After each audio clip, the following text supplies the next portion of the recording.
নমস্কার, আপনাদের সবাইকে স্বাগত জানাই আহামরি বাংলার একটি নতুন এপিসোডে। আজ 1 তারিখ আগস্ট মাস 2026। আজ থেকে 6-7 দিন আগে বা তার থেকেও বেশি 10 দিন আগে বলা যেতে পারে, মোটামুটি 10-11 দিন আগে একটা তুমুল কাণ্ড ঘটে যায় দিল্লিতে। সেই ঘটনা নিয়ে আমরা আমাদের প্রথম এই পর্যায়ে যে এপিসোড সেটা শ্যুট করি। সেদিন তারিখটা ছিল 24 তারিখ জুলাই মাস 2026 সাল। দিল্লির যে অন্ধকারময় পরিস্থিতি ছিল, আমাদের গণতন্ত্রের মধ্যে যেই একটা অন্ধকারময় পরিস্থিতি সৃষ্টি হয়েছিল সেদিন, সেই অন্ধকারময় পরিস্থিতির সঙ্গে একটা প্রকৃতির মেলবন্ধন আমরা পেয়েছিলাম। সাধারণত আমরা পলিটিক্স নিয়ে সেরকমভাবে কথা কখনো বলিনি, তবে নানা বিষয়ে কথা বলতে গিয়ে আমরা পলিটিক্সকে প্রত্যক্ষ করেছি। সেখানে পলিটিক্স এসেছে, ছোটোখাটো করে ডেভেলপমেন্টাল অ্যাক্টিভিটিতেও পলিটিক্স এসেছে। কিন্তু গত মাসে 20 তারিখে যে সমস্ত কাণ্ডগুলো ঘটলো দিল্লিতে, আমরা যা দেখলাম সেটা দেখার পর একটা কথা আমার খুব মনে পড়ে যাচ্ছে। আমাদের প্রধানমন্ত্রী শ্রীযুক্ত নরেন্দ্র মোদী, তিনি 2024-এর লোকসভা ইলেকশনের আগে কতগুলো ইন্টারভিউ দিয়েছিলেন, এবং তার একটি ইন্টারভিউতে তিনি বলেছিলেন, আমার মনে আছে, আপনাদেরও মনে থাকবে, তিনি বলেছিলেন যে লোকতন্ত্র নষ্ট হয়ে যাবে যদি মানুষে কথা না বলে। মানুষের এই যে কথা বলার অধিকার, সেটা আমাদের সাংবিধানিক অধিকার, সেটা তিনি খুব ভালো মতন বুঝেছেন, এবং বুঝে সেটা কিন্তু তিনি 2024-এর লোকসভা ইলেকশনের আগে সর্বসমক্ষে সেই কথা বলেন। মিডিয়াতে এসে তার ইন্টারভিউতে তিনি বলেন যে লোকতন্ত্র, কমিউনিকেশন বন্ধ করে দিলে বন্ধ হয়ে যাবে। আমরা তার কথাটাকেই মনে রাখি এবং মনে রেখে এই এপিসোডগুলোকে আগে কন্টিনিউ করি, কারণ তারই বক্তব্য লোকতন্ত্রের মধ্যে কথা বলা খুব প্রয়োজনীয়। যদিও আমার মনে যতদূর পড়ছে, তিনি সম্ভবত একটা উচ্চারণের ভুল করেছিলেন। লোকতন্ত্রের জায়গায় সেখানে সেটা চন্দ্র হয়ে গিয়েছিল, লোকচন্দ্র বলে ফেলেছিলেন উনি। ওনার বয়স হয়েছে, তার পক্ষে মিস হওয়া খুব স্বাভাবিক ব্যাপার। তবে তার মনস্থ যেই কথা, তিনি যেটা বলতে চাইছিলেন, আমাদের সঙ্গে কমিউনিকেট করতে চাইছিলেন, সেটা আমরা বুঝতে পেরেছি, এবং সেই মতোই আমরা কাজ করব বলে একটা ডিসিশন আমরা মেকিং করেছি। বিশেষ করে দিল্লিতে যে ঘটনা ঘটে গেছে গত মাসে, ছাত্রদের উপর লাঠিচার্জ, প্যালেট গানস নিয়ে ব্যবহার করা, এই সমস্ত, তারা আমাদের দেশের নাগরিক, আমাদের দেশের ভবিষ্যৎ, আমাদের দেশের পরবর্তী প্রজন্ম। তাদের মধ্যে থেকে অনেকে পলিটিক্সে যাবে, তাদের মধ্যে থেকে অনেকে বড় ইঞ্জিনিয়ার হবে, বড় কোম্পানির মালিক হবে, বড় বড় দায়িত্বগুলো দেশের পালন করবে। তাদের উপর কেন লাঠিচার্জ করা হলো, এটা আমরা ঠিক বুঝতে পারিনি। ঠিক কী কারণ হতে পারে, কি এমন তারা করে ফেললেন যার জন্য তাদেরকে লাঠিচার্জ করা হতে পারে। তাদের পিঠে আমরা কলেজের ব্যাগ দেখেছিলাম, তাদের বেশিরভাগটাই কলেজ পড়ুয়া বা স্কুলের পড়ুয়া। স্কুল বলতে 11-12 পাস করে হয়তো বা তারা মানে কম্পিটিটিভ এক্সামিনেশন দিয়ে বিভিন্ন পরীক্ষায় উত্তীর্ণ হয়ে তারা জীবনে এগোনোর চেষ্টা করছেন, এরকম সমস্ত ছেলেমেয়েরা। অথবা যারা নবযুবক, যারা গ্র্যাজুয়েশন কমপ্লিট করে ফেলেছে অথবা মাস্টার্স ডিগ্রিও কমপ্লিট করে ফেলেছে, সেগুলো করে তারা বিভিন্ন পরীক্ষার অপেক্ষা করছে কবে ভ্যাকেন্সি ডিক্লেয়ার করবে গভর্নমেন্ট, এবং সেই ভ্যাকেন্সিতে ফর্ম ফিল আপ করে তারা পরীক্ষায় বসবেন এবং কোনো একটা সম্মানজনক চাকরির পদে নিযুক্ত হবেন, এবং তারপরে তার জীবনের যে চাকা, সেটা ঘোরা শুরু হবে। এদের বেশিরভাগই তাদের জীবনের চাকা যে ঘুরতে আরম্ভ করেছে এরকম ব্যাপার নয়, তারা ডিপেন্ডেন্ট, অনেকের ওপরেই ডিপেন্ড। কারোর ক্ষেত্রে বাবা মারই, বেশিরভাগ ক্ষেত্রে বাবা মা না হলে অন্য কারোর ক্ষেত্রে যাদের অন্যরকম পরিস্থিতি, তাদের অন্য কারোর উপর ডিপেন্ডেন্সি রাখতে হচ্ছে, এরকম লোকই সেখানে বেশি। আশ্চর্যজনকভাবে এই বছরই আমরা শুনতে পাই যে আমাদের যে ডেমোক্রেসি, আমাদের যে গণতন্ত্র, সেই গণতন্ত্রের চারটি মূল স্তম্ভের একটি স্তম্ভ, তার ওপরে বসে থাকা যে শীর্ষস্থানীয় ব্যক্তি, যাকে আমরা চিফ জাস্টিস অফ ইন্ডিয়া বলি, তিনি মুখ ফসকে বলে ফেলেন পরাশ্রয়ী এবং আরশোলা, অর্থাৎ ইংরেজি করলে পরে প্যারাসাইট। ওনার যথাযথ বাক্য প্যারাসাইট বা যথাযথ শব্দ যেটা তিনি ব্যবহার করেছিলেন, প্যারাসাইট এবং ককরোচ। আমরা বুঝতে পারি তাদের যা পরিস্থিতি, তারা এরকম নয় যে তারা চাকরি করে খাবে না, তাদের এরকম মানসিকতা নয়, কিন্তু তারা চাকরি পাচ্ছেন না। তাদের এরকম মানসিকতা নয় যে তারা কোনো একটা পড়াশোনার মধ্যে যেতে পারবেন না, কিন্তু হয়তো সেই সুযোগ পাচ্ছেন না। নানাবিধ পরীক্ষার দুর্নীতির কথা আমরা বহুদিন ধরেই শুনে আসছি, সেই সুযোগ অনেকদিন ধরেই তারা পাচ্ছেন না, বারে বারে তারা বঞ্চিত হচ্ছেন। এরকম লোকের সংখ্যা এই আন্দোলনের মধ্যে কিন্তু কম ছিল না। তারা সবাই গিয়ে সেখানে সমাবেশ করার পর তারা যৌথভাবে একটা ডিমান্ড পুট করে এই জিনিসগুলোকে মাথায় রেখে, এবং সেই ডিমান্ড বা সেই দাবি ছিল আমাদের যে শিক্ষামন্ত্রী, তৎকালীন শিক্ষামন্ত্রী ধর্মেন্দ্র প্রধানের ইস্তিফা। কিন্তু এই যে ছেলেমেয়েরা যে এরকম পর্যায়ের নয় যে কিছু করবে না, বসে থাকবে, কুড়ে পর্যায়ের লোক, এরকম তো তারা নয়। তারা তো পড়াশোনা করেছে তাদের মতো করে। তাদের উপযুক্ত সুযোগের নিশ্চয়ই অভাব হচ্ছে। এই পরিস্থিতিতে আমাদের গণতন্ত্রের চারটি স্তম্ভের একটি স্তম্ভের ওপরে বসে থাকা যে শেষ মানুষটি, তার মুখ দিয়ে এরকম একটা শব্দ বা এরকম শব্দ যুগল যাকে বলা যেতে পারে আসলে পরে তাদের মানসিক পরিস্থিতি কি হয় সেটা আমাদের মতন লোক যারা রয়েছে, যারা জীবনে কিছু একটা করে খায়, যতটুকুই পারুক, তারা নিশ্চয়ই বোঝেন বলে আশা করি। এই জিনিসটাকে তারা স্বাভাবিকভাবে নিতে পারেনি, আমরা সবাই জানি। তার পরবর্তী পর্যায়ে তারা একটা সোশ্যাল মিডিয়াতে পেজ তৈরি করে, যার নাম দেয় ককরোচ জনতা পার্টি, অর্থাৎ আরশোলা জনতা পার্টি।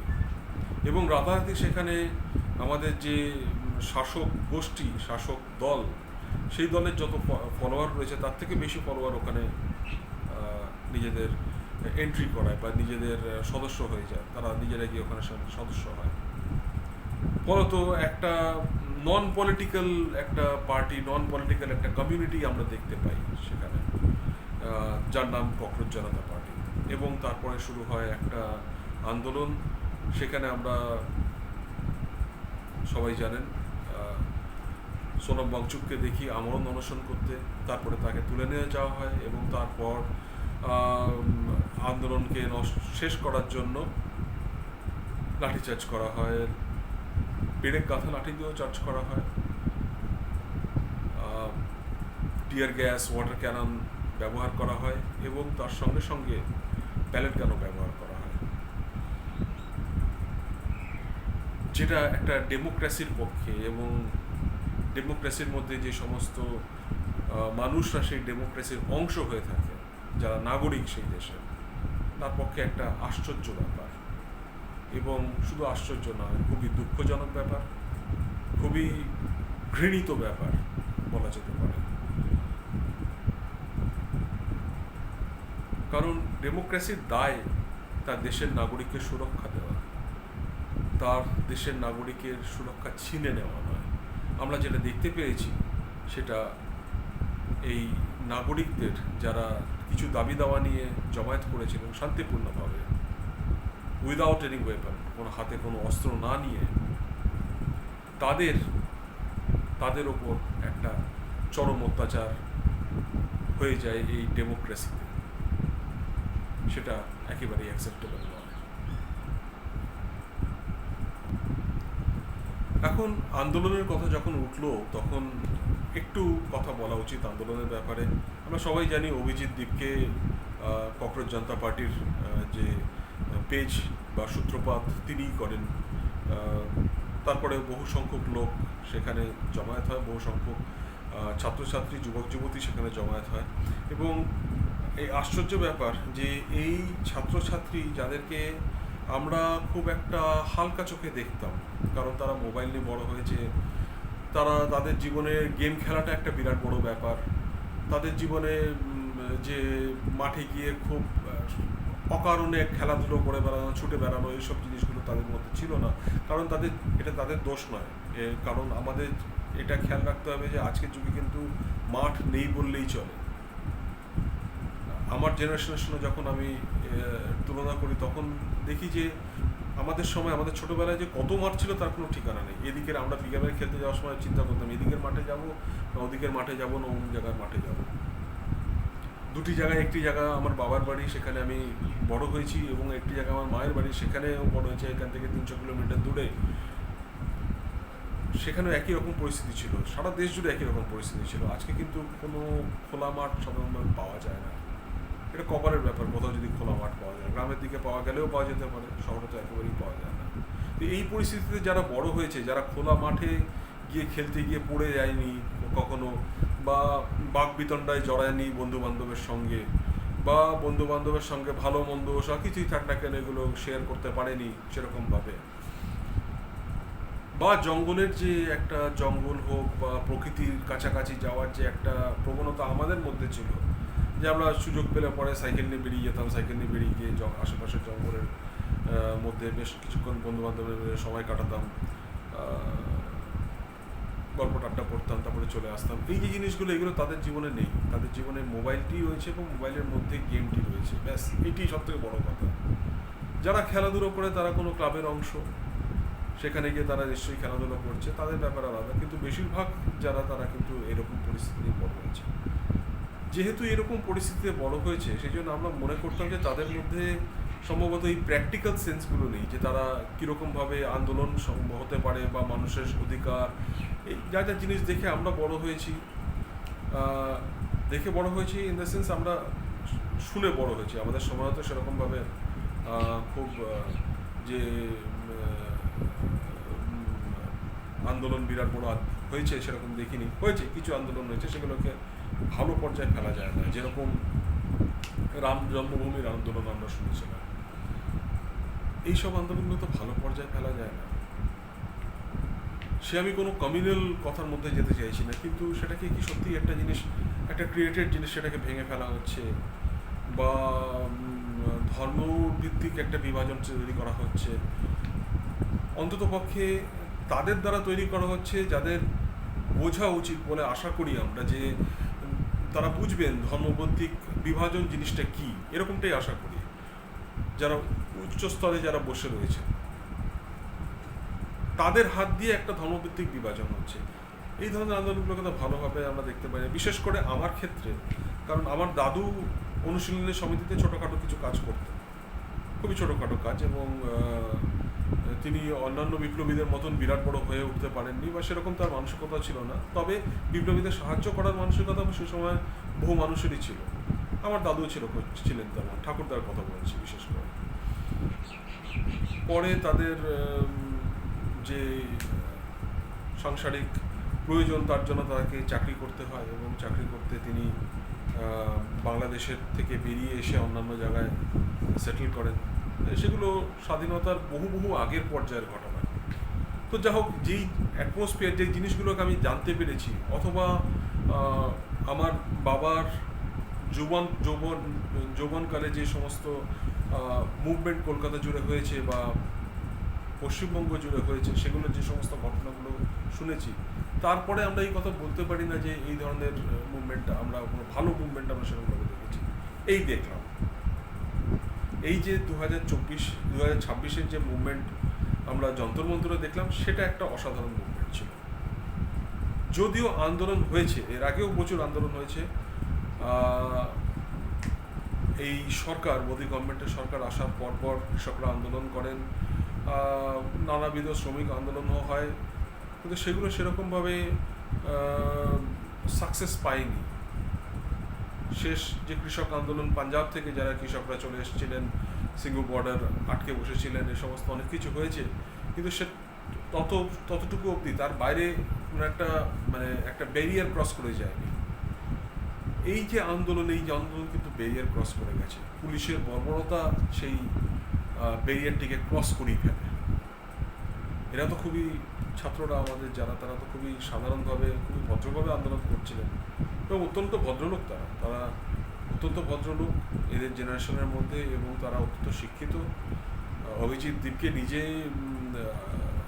বোস্টন ইউনিভার্সিটির স্টুডেন্ট, তারপরে আমাদের সম্ভবত বোস্টন ইউনিভার্সিটি, আমি যদি ভুল করে থাকি কমেন্টের মধ্যে জানাতে পারেন। তারপরে আমরা দেখেছি কিছু আইআইটিয়ানস আছে সেখানে, কিছু লন্ডন স্কুল অফ ইকোনমিক্স থেকে পড়াশোনা করে এসছে। সম্ভবত অভিজিৎ রঙ্কা বলে যে ছেলেটি, সে বোধহয় এই লন্ডন স্কুল অফ ইকোনমিক্সের student, if I am not wrong. Sourav দাসের নাম শুনতে পাচ্ছি, তিনি যথেষ্ট ভালো রকমের জার্নালিস্ট এবং খুব গভীরে গিয়ে জিনিসগুলোকে বোঝেন, যথেষ্ট ভালো বাগ্মী। আবার নেহা বোরা যাকে দেখতে পাচ্ছি, তিনি তো জওহরলাল নেহরু ইউনিভার্সিটির ছাত্রী এবং কমিউনিস্ট ভাবধারার দ্বারা প্রভাবিত।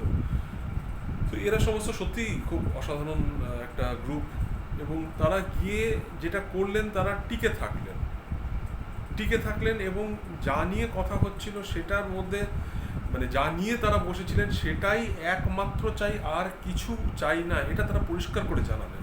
এটা আমরা দেখতে পেলাম। এবং কোনো রকম কম্প্রোমাইজ হওয়া যে না এইরকম কথাবার্তা বলেনি, এরকম কথাবার্তা বলেনি, এখানে একটু পরিবর্তন করে এটা আপনারও কিছু থাকলো আমারও কিছু থাকলো, এরকম জিনিসের মধ্যে তারা যাচ্ছে না, যাননি। এবং তারা আলটিমেটলি সেই রেজিগনেশনটা তারা নিয়ে নেন। অবশ্যই ইতিমধ্যে পুলিশ একটা বিরাট বড় ভুল করে ফেলে। দিল্লি অ্যাডমিনিস্ট্রেশন, শুধু দিল্লি অ্যাডমিনিস্ট্রেশন বলবার তো হবে না, কারণ দিল্লি অ্যাডমিনিস্ট্রেশন আমরা সব খুব ভালো মতন জানি যে দিল্লি অ্যাডমিনিস্ট্রেশনটা সেন্ট্রাল গভর্নমেন্টের মিনিস্টারদের আন্ডারে থাকে, বিশেষ করে হোম ডিপার্টমেন্টের আন্ডারে থাকে, যার মাথায় বসে আছেন অমিত শাহ, নরেন্দ্র মোদীর খুবই ঘনিষ্ঠ এবং একেবারে আত্মীয় যাকে বলা যেতে পারে। সেই অমিত শাহ সেই হোম ডিপার্টমেন্টের মাথায় বসে আছে। অর্থাৎ আমাদের দিল্লি অ্যাডমিনিস্ট্রেশন যে জিনিসগুলো করেছে সেখানে, তার পিছনে তিনি যে থাকবেন এটা আমরা বুঝতে পারি, এ নিয়ে কোনো কথা নেই। এই হলো তাদের আন্দোলন এবং তাদের পরিচয়। তাদের যে মানুষগুলোকে আমরা দেখছি, তারা এখন কচি কাঁচা, পলিটিক্সে তো অত্যন্ত কচি কাঁচা। তারা কতগুলো জিনিস তাদের মধ্যে বোধ শক্তি আছে, বুঝছে, এবং শুধু কচি কাঁচা হলেও তারা কিন্তু অত্যন্ত ম্যাচিওর্ড। এই কথাটা ভাববেন না যে আমি বলার চেষ্টা করছি তারা ইনম্যাচিওর্ড না, তারা যথেষ্ট ম্যাচিওর্ড। এবং তারা জানে যে কোন জিনিসটার মধ্যে আমাদেরকে খুঁজে দাঁড়িয়ে যেতে হবে, যে এই জায়গাটাই আমরা চাই, অন্য কিছু না। তো সেটা আমাদের চোখে তারা আঙুল দিয়ে দেখালেন। কারণ এর আগে যেই আন্দোলনগুলো হয়েছে সেগুলো কোনো অর্থে কোনোভাবে হয়তো এক ফোঁটা কোথাও কম্প্রোমাইজ হয়েছে, এখানে কিন্তু জিরো কম্প্রোমাইজ। আমরা যা চেয়েছি সেটাই রাখতে হবে, অন্য কিচ্ছু চলবে না। এই জিনিসটা আন্দোলনের যে নীতি হওয়া উচিত সেটা কিন্তু তারা, এই কচি কাচারা, তাদের বয়স্ক বড় অনেকে রয়েছে, কমিউনিস্ট পার্টি তো অনেক আন্দোলন করে বেড়ায় সারা দেশ জুড়ে, তাদেরও শেখা উচিত। এবং কীরকমভাবে আমার মনে হয় তারা এই কারণে হয়তো অত্যন্ত পিছিয়ে গেছেন। এবং রাহুল গান্ধীকে আমরা দেখলাম সারা দেশ জুড়ে হেঁটে বেড়ালেন, অনেক কিছু করলেন, কিন্তু কতগুলো আশ্চর্য জায়গায় তিনি চুপ হয়ে যান। আমরা ভাবতে পারি না সেখানটায় তিনি চুপ হয়ে যাচ্ছেন, কেন চুপ হয়ে যাচ্ছেন, হয়ে যান চুপ। এই সমস্ত ব্যাপারে আমি হয়তো পরে কথা বলবো, কারণ এগুলো অনেক ডাইভার্স জিনিস, সেই ডাইভার্সিটির মধ্যে যাওয়ার এখন ইচ্ছা নেই। তবে এরা আমাদের চোখে আঙুল দিয়ে দেখালেন। এবং যেহেতু তারা আমার মনে হয় তারা যেহেতু এই জিনিসটাকে তাদের একটা জগৎ নিয়ে এবং তাদের একটা ইন্ডিভিজুয়াল জগৎ নিয়ে তারা বড় হয়েছেন, সেই জন্য সম্ভবত তারা কম্প্রোমাইজ জিনিসটাকে মেনে নিতে পারেন এই জায়গায়। এই হলো তাদের পরিচয়, আমার কাছে অন্তত পক্ষে তাদের পরিচয়, যারা এই আন্দোলনকে সফল করলেন এবং ধর্মেন্দ্র প্রধানের ইস্তিফা নিয়ে নিলেন। কাজেই এদের একটা বিরাট বড় শুভেচ্ছা এবং অভিনন্দন পাওনা হয় তাদের। তো আমাদের তরফ থেকে, আহামরি বাংলার তরফ থেকে, এই যে কচিকাচারা যারা এই আন্দোলনকে সফল করলেন তাদের জন্য অনেক অনেক শুভেচ্ছা, অনেক অনেক অভিনন্দন। তারা এরকমভাবেই ডেটে থাকুন। তারা ডেটে থাকতে পেরেছিলেন বলেই এই আন্দোলন সফল হয়েছে বলে আমরা বিশ্বাস করি। আপনারা ডেটে থাকুন। আপনারা আপনাদের যে পরিষ্কার গণতন্ত্র সম্বন্ধে যে পরিষ্কার ধারণাটা আপনাদের মনে রয়েছে সেটাকে নিয়ে আপনারা বড় হয়ে উঠুন, এটাই আমরা আশা করব। এবং সেই মতো আপনারা দেশের মানুষের সঙ্গেও ভবিষ্যতে ব্যবহার করবেন বা দেশের মানুষের জন্য দাঁড়াবেন, এরকম জিনিসটা আমরা আশা করব। এখন এর পরের কথা যেটা, সেটা হলো ধর্মেন্দ্র প্রধান তো ইস্তিফা দিলেন, কিন্তু সেই ইস্তিফাতে তিনি লিখলেন তিনি স্বদেশের জন্য, স্বদেশের উন্নতির জন্য এবং যে ছাত্রবর্গ যারা এই আন্দোলনে যোগ দিয়েছিলেন তাদের ভবিষ্যতের কথা চিন্তা করে তিনি তার ত্যাগপত্র দিলেন। এই ত্যাগপত্রটি দুটি কথা বলার আমাদের আছে। প্রথমত আমার মনে পড়ে 2015-তে যখন আমরা একটু ক্লিপটা দেখে নিই যাতে বলা ভুল না হয়। 2015-তে একটা ইন্টারভিউতে আমাদের কেন্দ্রীয় মন্ত্রী রাজনাথ সিং বলেছিলেন যে এনডিএর গভর্নমেন্টে যেই মন্ত্রীরা রয়েছে সেই মন্ত্রীদের ইস্তিফা হয় না। তিনি এই কথা বলেছিলেন এবং সময়টা টার্ময়েল ছিল নানাবিধ কারণে। এনডিএর যে মন্ত্রিসভা, তার মন্ত্রিসভার কোনো মন্ত্রীর বিরুদ্ধে হয়তো এই কথা বলা হয়েছিল, ততদূরে যাচ্ছিল। কিন্তু তিনি রাজনাথ সিং এই কথাটা বলেছিলেন যে এনডিএর যে মন্ত্রিসভা, সেই মন্ত্রিসভার মন্ত্রীরা ইস্তিফা দেন না। এটা ইউপিএ গভর্নমেন্ট নয়, এটা এনডিএ গভর্নমেন্ট। আবার ধর্মেন্দ্র প্রধানের ইস্তিফা হয়ে যাওয়ার পর রাজনাথ সিং, সেই একই রাজনাথ সিং যিনি এই কথা 2015-তে বলেছিলেন, তিনি এখন বলেছেন যে তিনি স্বদেশের স্বার্থে এবং ছাত্রদের ভবিষ্যতের দেখে যেই কথা তাকে দিয়ে বলানো হয়েছে সেই কথাই তিনি বলেছেন, বা ধর্মেন্দ্র প্রধান যেই কথা বলতে চেয়েছেন সেই কথাই তিনি বলেছেন। তো এটা একটা মানে একটা সরকারের পক্ষে তো দুর্বলতা যে সময় পরিবর্তন হয়ে গেলে পরে স্টেটমেন্ট পাল্টে যায়। এটা যে কোনো সরকারের পক্ষে, শুধু এই সরকারের পক্ষে না, যে সরকারের পক্ষ দিয়েই এই জিনিসটা হয় সেই সরকার একটা সরকারকে একটা দুর্বল সরকার বলা বাহুল্য বলে মনে হয় বা বলাই উচিত বলে মনে হয়। তো এই গেল রাজনাথ সিংয়ের কথা। ধর্মেন্দ্র প্রধান বলেছেন যে আমরা দেশের জন্য এই ইস্তফা দিলাম, দেশের জন্যই কাজটা করলাম, কোনো চাপের মুখে এসে আমরা ইস্তিফা দিচ্ছি না, বা আমি ইস্তিফা দিচ্ছি না, এবং তাদের ছাত্রদের খুব ভবিষ্যতের ব্যাপার রয়েছে সেই জন্য আমরা এই জিনিস করছি না। কিন্তু সত্যি কি চাপ তৈরি হয়েছিল? এখন এই কথা বলতে গেলে পরে ততক্ষণ পর্যন্ত চাপ তৈরি হয়নি। আমরা সবাই জানি যতক্ষণ পর্যন্ত সোনাম ওয়াংচুক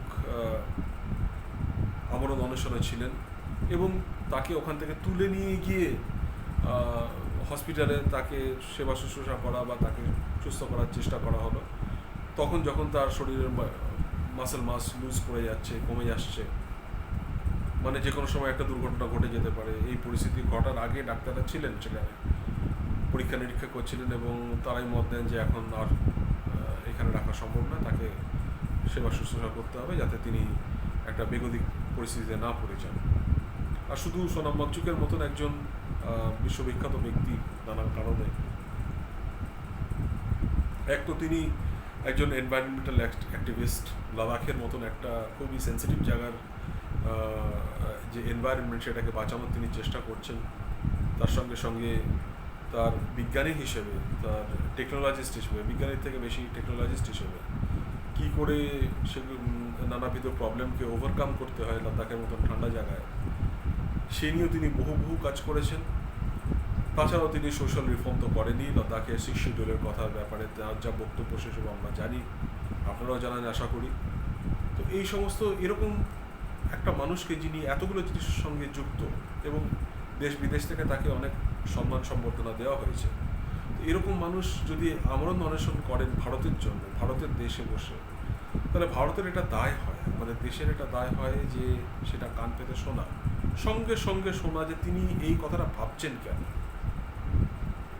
আমাদের মনে এখন এই প্রশ্ন উঠছে যে ধর্মেন্দ্র প্রধান যদি আমাদের দেশের কথা চিন্তা করেই এই কাজটা করতেন, তাহলে যেদিন সোনাম বাকচুকের মতন একটা ব্যক্তিত্ব আমরণ অনশনের যাও বসার একটা ডিসিশন করলেন, সেদিনই তিনি কেন গিয়ে জিজ্ঞাসা করলেন না আপনি কেন এরকম কথা ভাবছেন? কেন তিনি তো আমাদের দেশের একটা বিরাট বড় মুখ, যার চেহারা দিয়ে, যার নাম দিয়ে পৃথিবীর লোকে ভারতকে চেনে। কেন করলেন না তিনি সেটা সত্যিই আমরা বোঝার চেষ্টা করছি, কিন্তু বুঝতে পারছি না। এক নম্বর কথা। দ্বিতীয় নম্বর কথা, এই যে নিটের কেলেঙ্কারি যা কিছু হয়েছে, নিটের ছাত্রদের যে অভিযোগ, যা নিয়ে ছাত্ররা এই যুদ্ধে নামলেন বলবো, এই নিটের কেলেঙ্কারিও বহুদিন তো আগের থেকেই হচ্ছে, আজকের কথা নয়। সেই নিটের কেলেঙ্কারি চলতে চলতে চলতে চলতে এমন একটা জায়গায় এসে পৌঁছলো যখন কিনা দিল্লির অ্যাডমিনিস্ট্রেশনকে প্যালেট গান ব্যবহার করতে হলো। প্যালেট গান ব্যবহার করতে হতে এবং আজকের যে জগৎ, আজকের যে মিডিয়ার জগৎ, ফ্রি মিডিয়ার জগৎ, শুধু মিডিয়ার বলা ভুল হবে, ফ্রি মিডিয়ার জগৎ, এবং সেখানে মানুষের মনের বক্তব্য যেমনটি নরেন্দ্র মোদী চেয়েছিলেন 2024 ইলেকশনের আগে, যে মানুষে কথা না বললে লোকতন্ত্র নষ্ট হয়ে যাবে, সেই লোকতন্ত্রের মানে যাতে নষ্ট না হয় সেই সেই প্রচেষ্টায় কিন্তু এই মিডিয়া অত্যন্ত তৎপর। এমন তৎপর যে দিল্লির যে যন্তর মন্ত্রে যে দুর্ব্যবহার ছাত্রদের সঙ্গে হয়েছে, সেই দুর্ব্যবহার হওয়ার সঙ্গে সঙ্গে পৃথিবীর সমস্ত বড় বড় দেশগুলোতে এবং বড় বড় শহরগুলোতে এই খবর ছড়িয়ে পড়ে। কিছু সেন্সিটিভ জায়গা আছে, যেরকম লন্ডন সেই পুলিশি অত্যাচার হওয়ার আগের থেকেই এই সমস্ত ওখানে চলছিল। ভারতীয় দূতাবাসের সামনে অনেকে গিয়ে আমাদের সব জমায়েত করে জাতীয় গান গেয়েছেন, এ সমস্ত হয়েছে লন্ডনে। বার্লিনে যেই ছাত্ররা, বহু সংখ্যক দেশেই আমাদের দেশের ছাত্ররা পড়াশোনা করে, তারাও ব্যথিত, তারা জানে এই ধরনের জিনিস কেন হবে একটা ছাত্রের সঙ্গে। তো তাদের কমিউনিটি একসঙ্গে সেখানে সবার সামনেই কথাগুলো বলতে শুরু করে। এটা খেয়াল রাখতে হবে। তখনও অবধি কিন্তু আমরা জানি না ধর্মেন্দ্র প্রধান ইস্তফা দিচ্ছেন।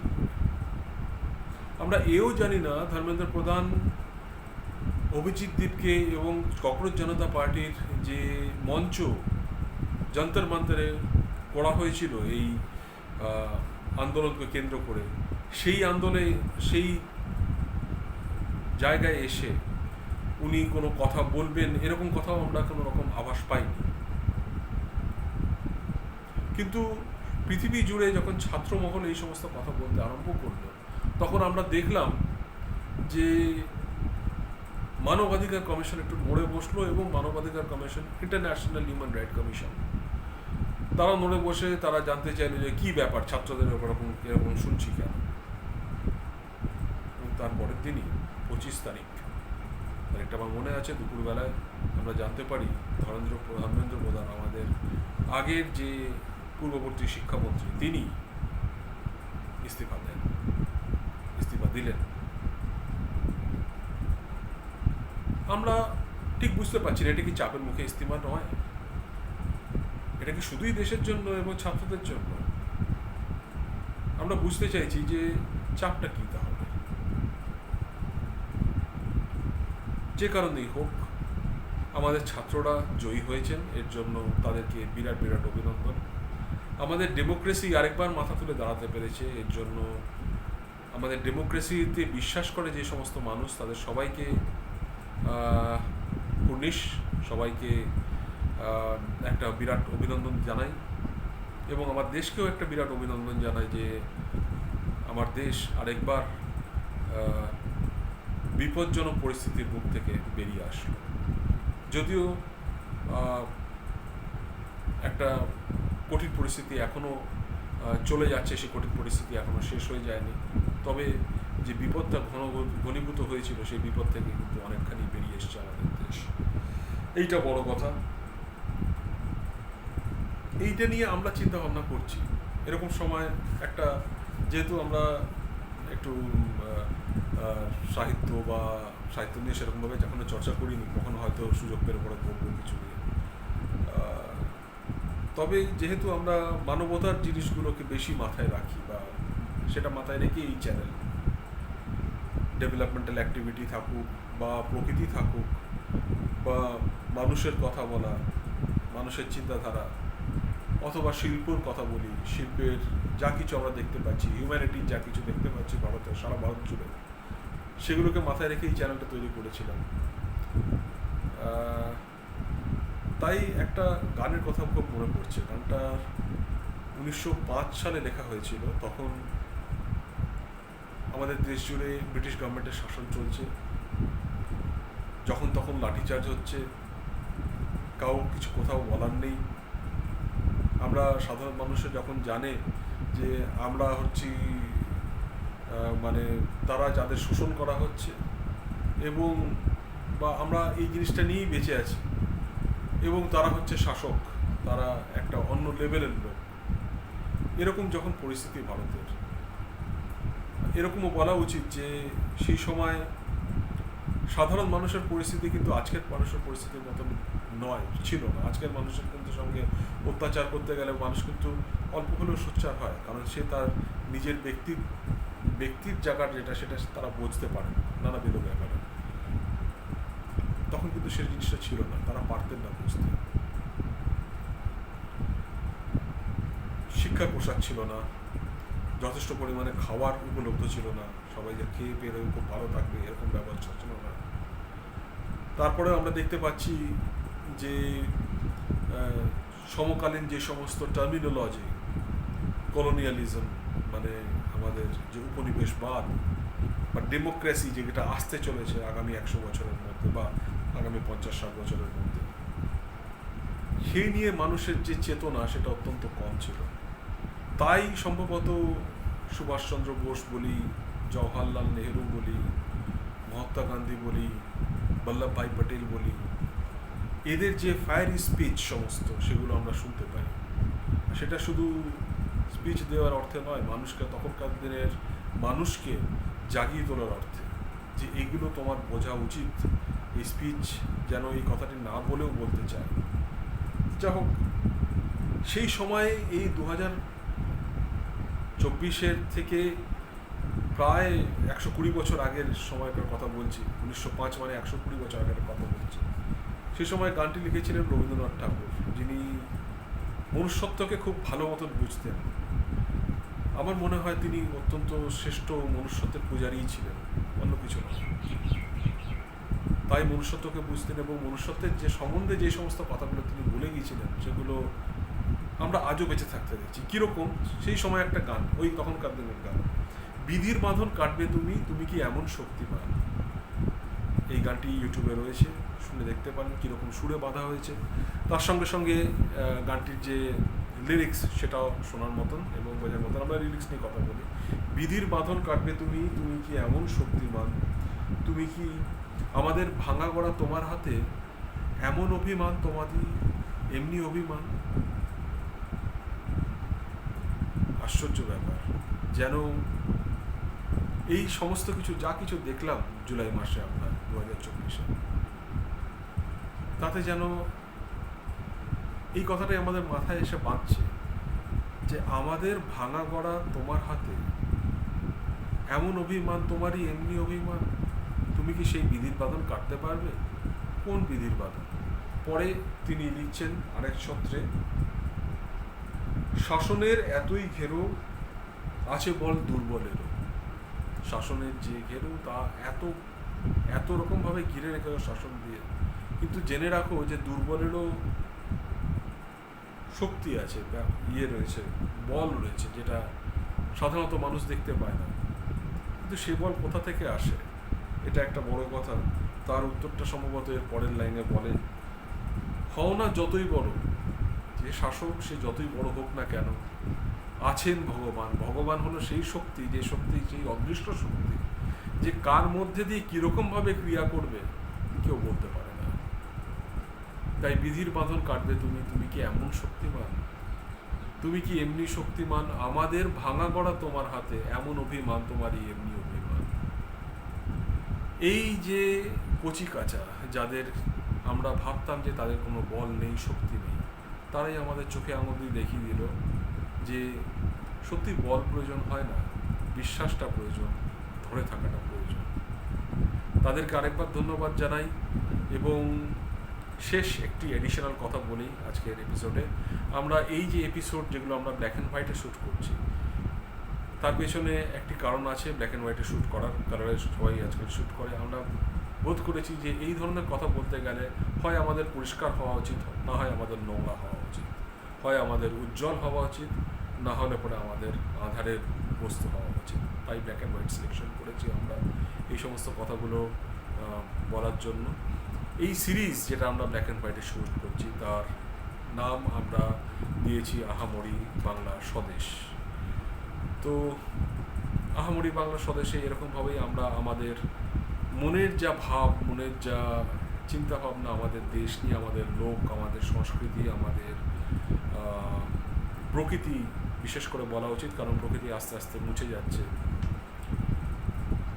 সব জায়গায় কংক্রিটের বিল্ডিং হয়ে দাঁড়াচ্ছে, ডেভেলপমেন্টের নামে চলাচলা রাস্তা হয়ে দাঁড়াচ্ছে। এখানে গাড়ি থাকুক না থাকুক,